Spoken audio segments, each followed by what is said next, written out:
श्री त्र्यंबकेश्वर ज्योतिर्लिंग। यह ज्योतिर्लिंग गोदावरी नदी के करीब महाराष्ट्र राज्य के नासिक जिले में स्थित है। इस ज्योतिर्लिंग के सबसे अधिक निकट ब्रह्मागिरी नाम का पर्वत है। इसी पर्वत से गोदावरी नदी शुरू होती है। भगवान शिव का एक नाम त्र्यंबकेश्वर भी है। कहा जाता है कि भगवान शिव को गौतम ऋषि और गोदावरी नदी के आग्रह पर यहाँ ज्योतिर्लिंग रूप में रहना पड़ा था। दोस्तों, और भी ज्योतिर्लिंगों के बारे में अगर आप जानना चाहते हैं तो अभी हमारे चैनल को सब्सक्राइब करें और वीडियो में जाकर देखें कि हमने और भी ज्योतिर्लिंगों की वीडियो बना रखी है। यहाँ पर आप इनकी कथाएं और दर्शन आसानी से कर सकते हैं। और जो भी भोले बाबा को प्रेम करता है वो अभी कमेंट में हर हर महादेव लिखना ना भूले। तो चलते हैं हम अपनी कथा की तरफ। श्री त्र्यंबकेश्वर। इस ज्योतिर्लिंग की स्थापना के विषय में शिव पुराण में यह कथा वर्णित है। एक बार महर्षि गौतम के तपोवन में रहने वाले ब्राह्मणों की पत्नियां किसी बात पर गौतम ऋषि की पत्नी अहिल्या से नाराज हो गई। ब्राह्मणों की पत्नियों ने ब्राह्मणों को ऋषि गौतम को तपोवन से निकालने के लिए प्रेरित किया। उन ब्राह्मणों ने इसके निमित्त भगवान श्री गणेश जी की आराधना की। उनकी आराधना से प्रसन्न हो गणेश जी ने प्रकट होकर उनसे वर मांगने को कहा। उन ब्राह्मणों ने कहा, प्रभु, यदि आप हम पर प्रसन्न हैं तो किसी प्रकार ऋषि गौतम को इस आश्रम से बाहर निकाल दें। उनकी यह बात सुनकर गणेश जी ने उन्हें ऐसा वर मांगने के लिए समझाया कि तुम ऐसा वर मत मांगो, किंतु वे अपने आग्रह पर अटल रहे। आखिर में गणेश जी को विवश होकर उनकी बात माननी पड़ी।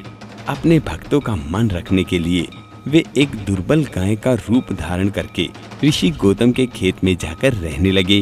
गाय को फसल चरते देखकर ऋषि बड़ी नरमी के साथ हाथ में तृण लेकर उसे हाँकने के लिए लपके। उन तृणों का स्पर्श होते ही वह गाय वहीं मरकर गिर पड़ी। अब तो बड़ा हाहाकार मच गया। सारे ब्राह्मण इकट्ठे हो गए। उनको गो हत्यारा कहकर ऋषि गौतम की भर्त्सना करने लगे। ऋषि गौतम इस घटना से बहुत आश्चर्यचकित और दुखी थे। अब उन सारे ब्राह्मणों ने कहा कि तुम्हें यह आश्रम छोड़कर कहीं दूर चले जाना चाहिए। गो हत्यारे के निकट रहने से हमें भी पाप लगेगा। विवश होकर ऋषि गौतम अपनी पत्नी अहिल्या के साथ वहां से एक कोस दूर जाकर रहने लगे। किंतु उन ब्राह्मणों ने वहां भी उनका रहना दुभर कर दिया। वे कहने लगे, गो हत्या के कारण तुम्हें अब वेद पाठ और यज्ञादि के कार्य करने का भी कोई अधिकार नहीं रह गया। अत्यंत अनुनय भाव से ऋषि गौतम ने उन ब्राह्मणों से प्रार्थना की कि आप लोग मेरे प्रायश्चित और उद्धार का कोई उपाय बताएं।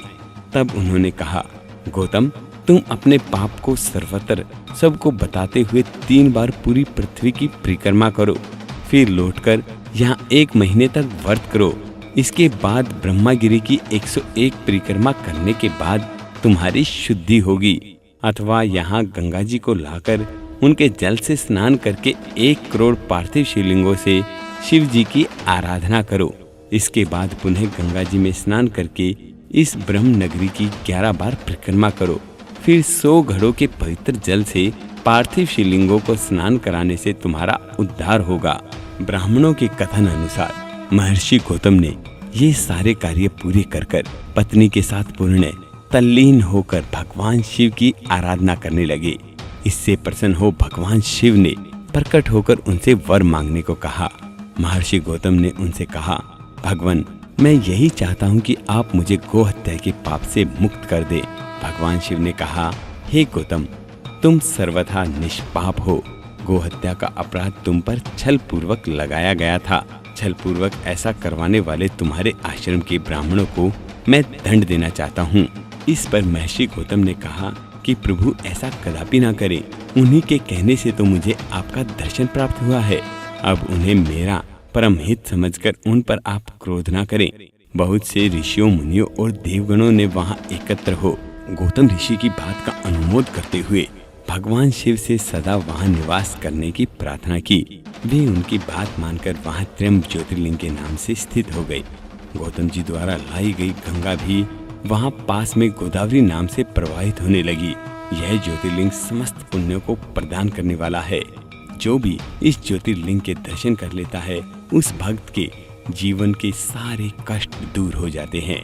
भोले बाबा अपने भक्तों पर कृपा करते हैं। और भी ज्योतिर्लिंगों के बारे में जानने के लिए और भक्ति की कहानियां सुनने के लिए अभी हमारे चैनल को सब्सक्राइब करें। और आप भी अगर भोले बाबा से थोड़ा सा भी प्रेम करते हैं तो अभी कमेंट में लिखें हर हर महादेव, और इस वीडियो को लाइक करना ना भूलें। दोस्तों, फिर हाजिर होंगे एक नई कथा और दर्शनों के साथ। हर हर महादेव।